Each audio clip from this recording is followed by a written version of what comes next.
P block element group 17 के lecture 2 में आज हम लोग डिस्कस करेंगे the chemical properties of the halogen family. First chemical properties oxidation state, reactivity toward the hydrogen and the various properties of the hydrides, reactivity toward the oxygen and reactivity toward the metals, and oxidizing power of halogens.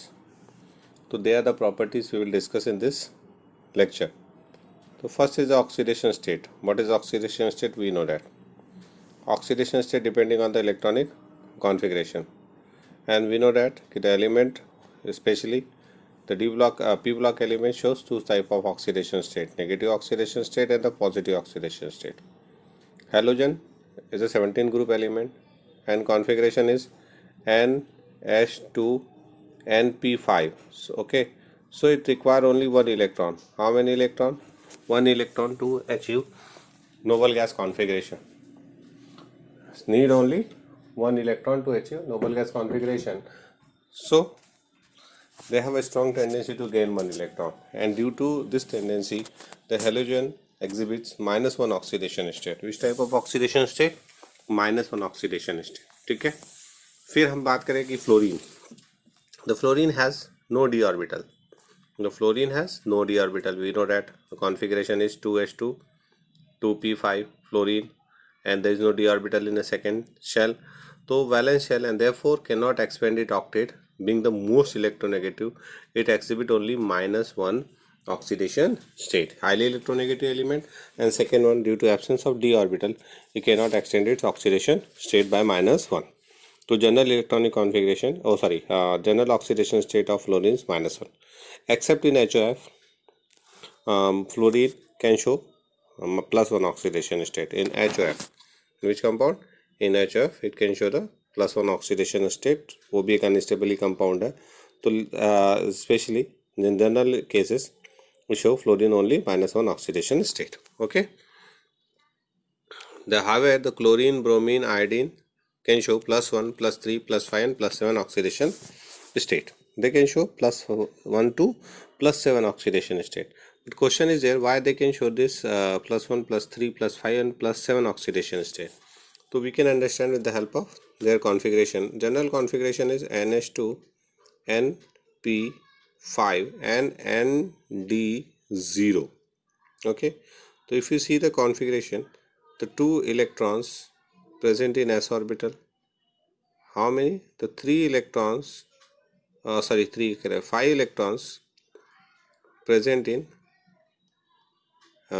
p orbital, and the 7 there is no electron in the d orbital. So now the electron can promote from the p orbital to d orbital and s orbital to d orbital. ठीक है. अब यहाँ पे वो कहते हैं कि अगर जब तक एक्साइटेशन नहीं हो रहा, only one electron is there and it can complete their octet by the sharing of one electron. तो यहाँ पे जब एक इलेक्ट्रॉन की शेयरिंग हो रही है तो यहाँ पे जो ऑक्सीडेशन स्टेट मिलेगा वो क्या मिलेगा? +1 मिलेगा. लेकिन जब एक इलेक्ट्रॉन NH से जम करके जाएगा किसमें? NH2 और NP से. अब जब माइग्रेशन स्टार्ट होगा तो हमारे पास कॉन्फ़िगरेशन ये है. अब 1 electron excited from P to D, तो new configuration become NH2 NP4, ठीक है, and ND1. Now NP4 ND1 means how many unpaired electron? 3 unpaired electron. So the oxidation state will be +3. Same as if you see in case of, अगर हम देखें तो अगर हम next case देखते तो पॉसिबिलिटी क्या है हमारे पास? NH2 से एक और इलेक्ट्रॉन जंप कर जाए NP से, तो it become NP3 and ND0. In that case, how many unpaired? Total 5 unpaired. तो oxidation state is +5. Next case कि 1 electron move from s orbital to d orbital, तो न्यू कॉन्फ़िगरेशन हमारे पास क्या हो जाएगा? What is the new configuration? It become NH1 NP3 and ND3. Total 3 + 3 + 6 7, तो oxidation state will be +7. तो this much oxidation states are possible in case of halogen. ठीक है. अनदर इम्पॉर्टेंट थिंग कि द हेलोजन कैन, क्लोरीन, तो हमने यहाँ देखा ना, chlorine and bromine and iodine exhibit +1, +3, +5 and +7 oxidation state in interhalogen oxides and oxases. Interhalogen compounds और in the oxides and oxases में अपनी शेयर कर सकता है. इसके अलावा दो और ऑक्सीडेशन हमको मिलती है, कौन सी मिलती है, +4 भी मिलती है और +6 भी मिलती है in the oxides and oxyacids of chlorine and bromine. जो क्लोरीन और ब्रोमीन के ऑक्साइड और ऑक्साइसिस है उसके अंदर हमको +4 और +6 ऑक्सीडेशन स्टेट मिलती है। जैसे एग्जाम्पल है Cl2 show +4 in where ClO2, +6 in Cl2O6 and ClO3, Br2 show +4 in Br2. तो this one oxidation state is also possible in case of halogen. Clear? हाँ, यहाँ तक हमारे ऑक्सीडेशन स्टेट खत्म हो गए। ठीक है, तो पॉसिबिलिटी याद रखिएगा, -1 oxidation state, +1, +3, +5 and +7। In case of -1 they form ionic compound. In case of +5, +3, +7 they will show the they will form the covalently bonded compound. ठीक है, in the +1 oxidation state they form HOCl, HOBr, HOI, HOF is unstable compound। ठीक है, तो वहाँ पे भी most electronegative element है, fluorine भी +1 देता है HOF में, बट वो हाईली अनस्टेबल कंपाउंड है, मॉलिक्यूल है। ठीक है, अब आ जाते हैं हम लोग trends in the chemical property. तो देखिए, अगर हम all the halogens highly reactive element, ये हमको पता है। अभी क्यों इतने हाईली रिएक्टिव है, क्योंकि इनकी बॉन्ड डिसोसिएशन एंथैल्पी बहुत कम है। अगर हम कंपेयर करते हैं किससे, हाइड्रोजन, ऑक्सीजन, नाइट्रोजन से, तो उनसे भी कम हमको मिलती है किसकी, बॉन्ड डिसोसिएशन एंथैल्पी, हैलोजन की। Second one, they have a very strong tendency to gain electron, it means they have a high negative electron gain enthalpy. ठीक है, और ये दो बड़े कारण है जिसके कारण रिएक्टिविटी जो है वो केमिकल रिएक्टिविटी हैलोजन की बहुत हाई है।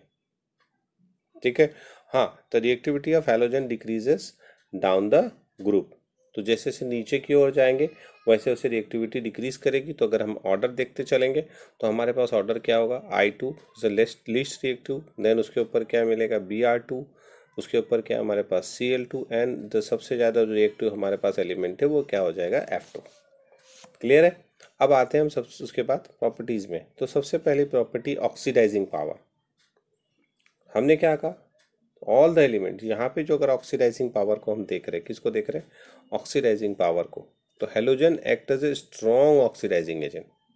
क्यों है, because they have a strong tendency to accept one electron, क्योंकि NH2 NP5 कॉन्फिग्रेशन है, 1 इलेक्ट्रॉन गेन करते से कॉन्फिग्रेशन क्या होगा, सेटिस्फाई हो जाएगा, उनका इलेक्ट्रॉनिक कॉन्फिग्रेशन P6 हो जाएगा।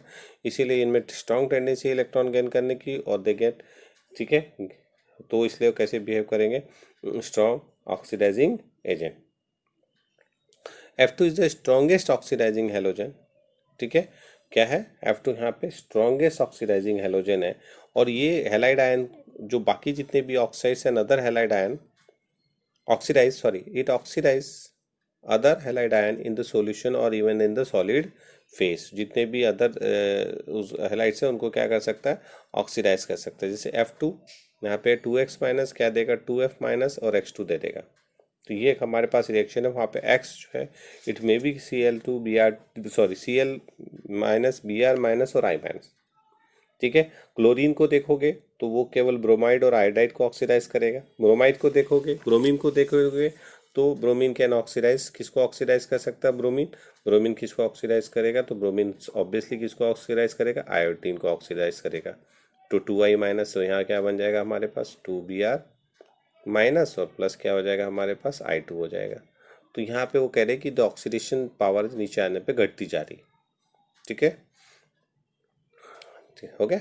अब उसके बाद आइए नेक्स्ट हमारे पास है कि ऑक्सीडाइजिंग पावर, हम कंटिन्यू कर रहे हैं। इन जनरल द हेलोजन, ये हमने भी बात कर ली। ठीक है, क्लोरीन इसको ऑक्सीडाइज कर रहा है, ब्रोमीन इसको ऑक्सीडाइज कर रहा है। The decreasing oxidising ability of the halogen in aqueous solution down the group is evident from their standard electrode potential. किससे हम उसको जस्टिफाई कर सकते हैं, स्टैंडर्ड इलेक्ट्रोड पोटेंशियल से जस्टिफाई कर सकते हैं। अगर हम फ्लोरीन को देखते हैं, फ्लोरीन का स्टैंडर्ड इलेक्ट्रोड पोटेंशियल अगर हम देखते हैं तो फ्लोरीन F2 प्लस, सॉरी यहाँ क्या होता है, F2 प्लस, कितना इलेक्ट्रॉन है, 2 इलेक्ट्रॉन है, क्या बना रहा हमें, 2F माइनस, और यहाँ पे E0 वैल्यू कितनी आती है इसकी, प्लस 2.87 वोल्ट।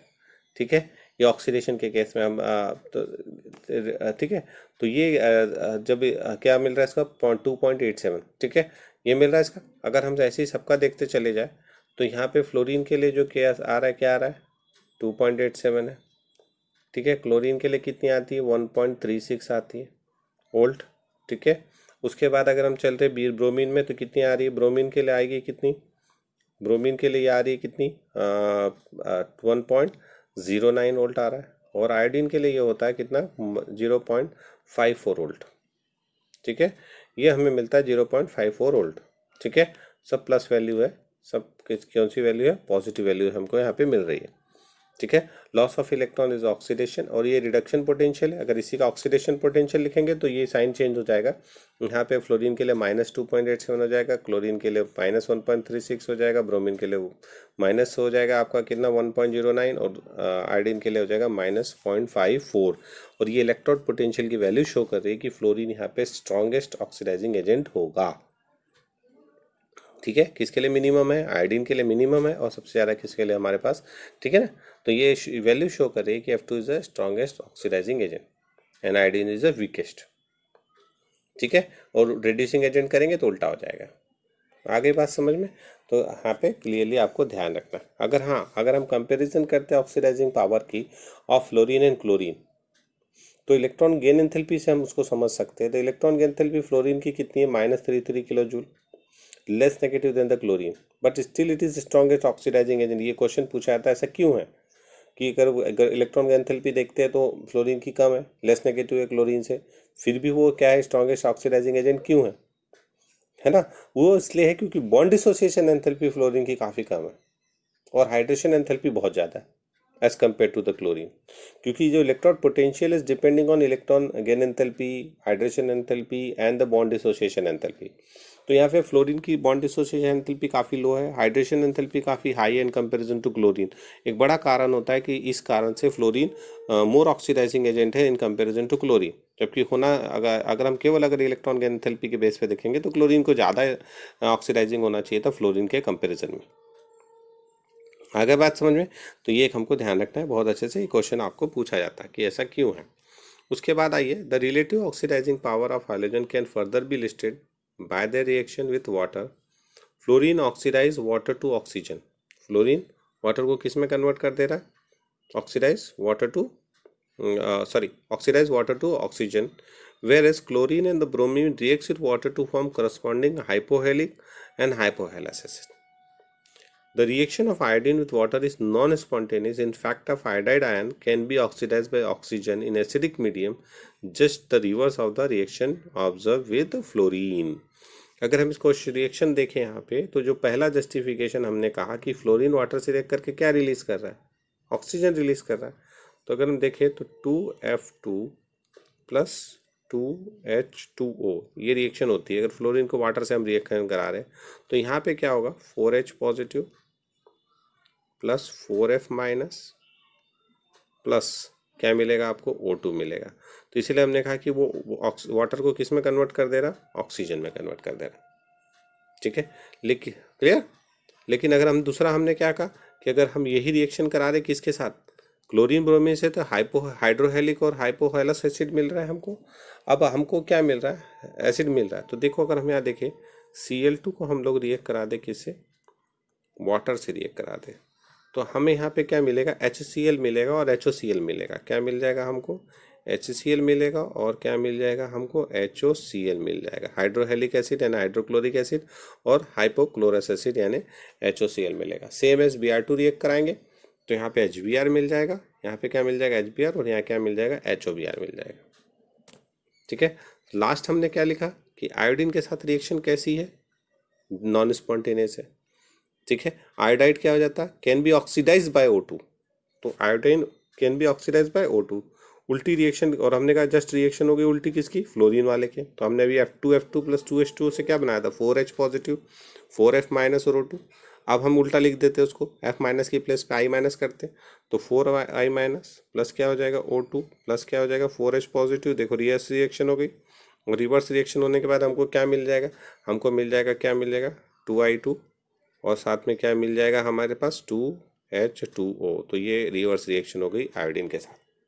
ठीक है, तो this is the reaction oxidising power. Next है anomalous behaviour of the fluorine. Fluorine is anomalous in many properties.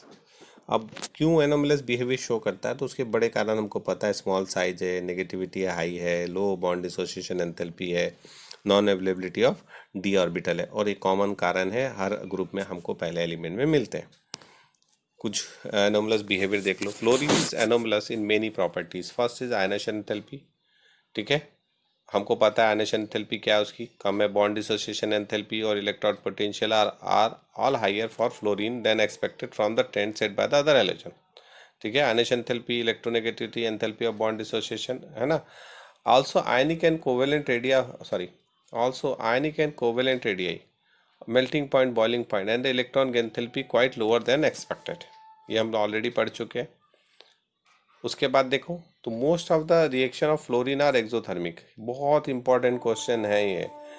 Due to small and strong bond form by each other element, हम देखते कि यही चीज़ हम chlorine में जाते हैं तो हम कहते हैं कि बहुत एक्सोथर्मिक नहीं, एंडोथर्मिक भी मिलती है, बट फ्लोरीन में एक्सोथर्मिक है। क्यों है? तो due to small and strong bond form by the other. It second वाला हमने कहा था एक ऑक्सो एसिड बनता है HOF, it forms only one oxo acid while other halogen form number of oxo acids, और जो HO बन भी रहा था वो भी हमने कहा कि अनस्टेबल है, ठीक है। तीसरा देखो, हाइड्रोजन फ्लोराइड इज लिक्विड, तो क्यों है liquid? Due to hydrogen bond, अभी हम जाके आगे पढ़ेंगे। बाकी हैलाइड्स गैस है, ठीक है। उसके बाद आ जाओ, नेक्स्ट हमारे पास है रिएक्टिविटी टुवर्ड द हाइड्रोजन।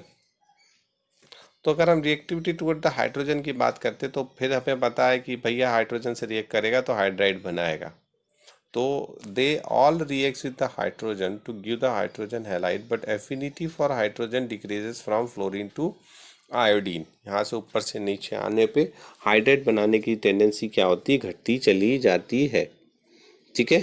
क्योंकि फ्लोरीन को देखेंगे तो बहुत ही वायलेंटली रिएक्ट करता है with the hydrogen in the dark, chlorine react in the presence of sunlight, ठीक है। ब्रोमीन रिएक्ट करता है on heating, and iodine reacts with hydrogen on heating in presence of platinum as catalyst. तो हम यहाँ कह रहे हैं कि रिएक्टिविटी ऊपर से नीचे आने पे क्या हो रही है? घटती चली जा रही है। तो यहाँ पे हमारे पास है H2 प्लस X2, हमको क्या देगा? 2HX, ठीक है, 2HCl, 2HBr यानी HCl मिल गया, HBr मिल गया, आपको HI मिल गया, तो ये they are call hydrides, they are क्या कहलाते हैं? हाइड्राइड्स कहलाते हैं, ठीक है। अब यहाँ पे कुछ प्रॉपर्टी को हम डिस्कस कर लेते हैं, जो सिंपल सिंपल प्रॉपर्टी हम पीछे से पढ़ते आ रहे हैं। कारण रीजंस को हम डिस्कस ज़्यादा नहीं करेंगे क्योंकि इनकी रीजंस हमको लगभग सब पता ही है कि क्यों होते हैं। तो they dissolve in water to form hydrohalic acid. कैसे क्या बनाते हैं? हाइड्रोहेलिक एसिड, पीछे हम अभी रिएक्शन देख के आ रहे हैं, वाटर के साथ रिएक्ट करके HOCl HOBr बना रहे थे। उसके बाद हम देख रहे हैं कि यहाँ पे एसिडिक स्ट्रेंथ, ये इंपॉर्टेंट क्वेश्चन है, बोर्ड में बहुत बार पूछा गया। Why HI is more acidic than HF, किसके HI HF से ज़्यादा एसिडिक क्यों है? ठीक है, ये इधर चला गया। HI HF से ज़्यादा एसिडिक क्यों है? तो हम कहते हैं कि एसिडिक नेचर किस पे डिपेंड करता है? टेंडेंसी टू डोनेट H+, और वो डिपेंड करता है बॉन्ड डिसोसिएशन एंथैल्पी पे। किसी भी ग्रुप में हाइड्राइड्स में देखोगे ऊपर से नीचे आने पे बॉन्ड डिसोसिएशन एंथैल्पी हमेशा और हमेशा घटती है, यहाँ भी घट रही है। तो हमारे पास एसिडिक स्ट्रेंथ ऊपर से नीचे आने पे क्या होगी? बढ़ेगी। तो ठीक है, तो बॉन्ड स्ट्रेंथ क्योंकि ऊपर से नीचे आने पे सॉरी बॉन्ड डिसोसिएशन एंथैल्पी ऊपर से नीचे आने पे क्या हो रही है? घट रही है, तो इसीलिए हम कहते हैं एसिडिक नेचर बढ़ता है, ठीक है। अब हमने कहा बॉन्ड डिसोसिएशन एंथैल्पी घट रही है, तो बॉन्ड डिसोसिएशन एंथैल्पी घटेगी तो ऑब्वियसली स्टेबिलिटी भी क्या हो जाएगी? घट जाएगी। तो स्टेबिलिटी भी घट रही है because bond dissociation enthalpy decreases, ठीक है। तो ये चीज़ याद रखिए। बॉन्ड स्ट्रेंथ को आप ध्यान रखिए, बॉन्ड डिसोसिएशन एंथैल्पी को आप इसकी एक्सप्लेन कर सकते हैं। स्टेबिलिटी मतलब थर्मल स्टेबिलिटी, ठीक है। नेक्स्ट 2 इंपॉर्टेंट क्वेश्चन है मेल्टिंग एंड बॉइलिंग पॉइंट। अभी आ गया मेल्टिंग पॉइंट, यहाँ आ गया क्या आपका? Boiling point. Melting boiling point को गौर से वैल्यू को देख लो। HF के लिए 190 केल्विन है मेल्टिंग पॉइंट, HCl के लिए 159 है, HBr के लिए 185 है, एंड HI के लिए 222 है, ठीक है। बॉइलिंग पॉइंट देख लो 293 है, किसके लिए? HF के लिए। HI के लिए 238 है, ठीक है ना। HI के लिए कितना है? 238 है। HCl के लिए 189 है, HBr के लिए 206 है। अब इस कोर से देखो, अगर हम इस चीज़ को यहाँ पे एक और से देखो तो यहाँ HF का सबसे ज़्यादा बॉइलिंग पॉइंट है, लेकिन उसके बाद अगर हम ऑर्डर देखते हैं तो ये रेगुलर ऑर्डर है। देखो सबसे HI ऊपर से नीचे आने पे बढ़ रहा है, HF एक्सेप्शनली हाई है। यहाँ भी देखो तो वही दिख रहा है हमको, ट्रेंड ऊपर से नीचे आने पे बढ़ रहा है, लेकिन HF का क्या है? एक्सेप्शनली हाई है। तो इन दोनों का कारण एक ही है, कौन सा? H bond. कौन सा bond? H bond, hydrogen bond. Due to intermolecular hydrogen bond, the melting boiling point of किसका HF का exceptionally high होता है। आगे बात समझे। फिर दूसरी बात हम कहते हैं फिजिकल स्टेट में चले, ठीक है। फिजिकल स्टेट में आइए तो हम कहते हैं कि HF लिक्विड है और बाकी सब गैस है, HBr गैस है, HCl गैस है, HI गैस है। ऐसा क्यों है? रूम टेम्परेचर है तो रीजन वहाँ पे भी देना पड़ता है। ये HF due to presence of intermolecular hydrogen bonding, और उस इंटरमोलिकुलर हाइड्रोजन बॉन्डिंग के कारण क्या है, वो लिक्विड है। ध्यान रहेगा, तो इस चीज़ को आप ध्यान रखिए, है ना। तो HF का बॉइलिंग पॉइंट और मेल्टिंग पॉइंट एक्सेप्शनली हाई है, क्यों है? Due to intermolecular hydrogen bonding. Physical state में वो लिक्विड है, क्यों है? Due to intermolecular hydrogen bonding. उसके बाद HF के बाद HCl से HI तक बॉइलिंग पॉइंट क्या कर रहा है? बढ़ रहा है। क्यों बढ़ रहा है? Because why? Because the van der Waals force of attraction increases as the size increases. तो वहाँ पे साइज बढ़ने के साथ ही इंटरेक्शन फोर्स में इंक्रीज हो रहा है। तो दे आर द प्रॉपर्टीज आपको जो है ध्यान रखनी है अपने साथ। एसिडिक स्ट्रेंथ आपने ध्यान ही देख ली, क्योंकि किस पे डिपेंड करती है? बॉन्ड डिसोसिएशन एंथैल्पी पे डिपेंड करती है। Lower is the degree of ionisation, hence weaker is the acid. ये हमको कुछ चीज़ बात रखनी है। एक और चीज़ है जो हमने इसमें नहीं लिखा, रिड्यूसिंग पावर, जो हम हाइड्रेट में हमेशा डिस्कस कर रहे थे। तो रिड्यूसिंग पावर का ऑर्डर भी अगर हम देखें यहाँ पे, तो हमारे पास रिड्यूसिंग पावर किसकी मिलेगी? ऊपर से नीचे आने पे रिड्यूसिंग पावर क्या होगी? बढ़ेगी। तो HI सबसे ज़्यादा रिड्यूसिंग हो जाएगा, फिर कौन सा हो जाएगा? HBr, फिर उससे कम कौन होगा? HCl, और सबसे कम कौन होगा? HF। तो यहाँ पे हम कहते हैं कि जो reducing power of A halogen है डिपेंड्स ऑन किस पे? किस पे? डिसोसिएशन पे, decomposition of hydrogen and halogen. Because basically वहाँ पे रिएक्शन क्या होता है? 2HX gives H2 plus X2, it means depend on the bond dissociation. अब बॉन्ड डिसोसिएशन एनर्जी हम क्या कर रहे हैं? ऊपर से नीचे आने पे क्या हो रही है? घट रही है, ठीक है। तो उसकी रेडिसिंग प्रॉपर्टी भी क्या होगी? चेंज होती चली जाएगी। आ गई बात समझ में? तो reducing power increases from HF to HI, है ना। क्लियर? तो ये आपको ध्यान रखना है। अब उसके बाद है हमारे पास नेक्स्ट क्या है? कोरोजी नेचर। एक ये बहुत इंपॉर्टेंट क्वेश्चन है। HF इज हाईली कोरोजी होता है, तो उसको जब भी हम यूज़ करते हैं ना, तो उसको बहुत स्टोर करते समय ध्यान रखना पड़ सकता है, क्योंकि HF जो होता है अटैक्स ग्लास पर भी अटैक कर जाता है। किस पे भी अटैक करता है? ग्लास पे भी करता है, उसका भी कोरोजन स्टार्ट कर देगा। तो उस पर भी ध्यान रखना है कि इसको स्टोर करते समय में ध्यान रखना पड़ता है कि HF को ग्लास बॉटल में रखे कि नहीं रखे, है ना। तो HF को ग्लास बॉटल में रखने से पहले केयरफुली उसको रखने से पहले अंदर लेयर की जाती है, ताकि उसको हम स्टोर करके रखा जा सके। Reactivity toward the oxygen. तो भाई देखो, रिएक्टिविटी टुवर्ड ऑक्सीजन कौन सा है हमारा next topic? Reactivity toward the oxygen. तो हैलोजन को देखेंगे तो बहुत सारे ऑक्सीजन से रिएक्ट करके बहुत सारे क्या बना रहा है? वो बाइनरी कंपाउंड बना रहा है ऑक्सीजन के साथ, ठीक है। Many oxide with the oxygen. But हमने वहाँ पे एक स्पेशल लाइन लिखी कि दे आर अनस्टेबल। कैसे है वो? अनस्टेबल है।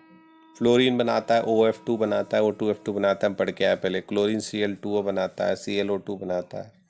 ब्रोमीन Br2O BrO2, आयोडीन बना लेगा I2O4 I2O5, Cl2O6 ClO3। मतलब बहुत सारे कंपाउंड हमको यहाँ पे देखने को मिलते हैं, लेकिन तो सब अनस्टेबल है, इसलिए इसमें बहुत ज़्यादा कुछ खास पढ़ने के लिए हमारे पास है नहीं, है ना। उसके बाद हम अगर चले नेक्स्ट हमारे पास जो प्रॉपर्टीज़ में आता है वो रिएक्टिविटी टुवर्ड द मेटल है। क्या है? Reactivity toward the metals. तो मेटल्स की अगर हम बात करते हैं, तो अभी हमने कहा कि इसकी ऑक्सीडाइजिंग पावर बहुत हाई है। तो halogen directly combine with the metal to form their corresponding metal halides. हमने बहुत पढ़े, ठीक है। बहुत ही अच्छा एग्जाम्पल है 2Na प्लस Cl2 क्या देगा? 2NaCl, ठीक है। उसके अलावा अगर हम देखें तो Mg प्लस Br2 हमें क्या दे देगा?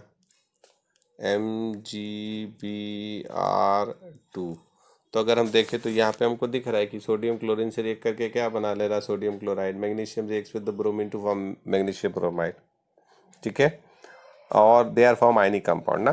लेकिन हाँ आयनिक कैरेक्टर कैसे की क्या ऑर्डर क्या होगा ये आपको याद रखना है। रिएक्टिविटी ऑफ मेटल में what is the character, ionic character कैसा होगा।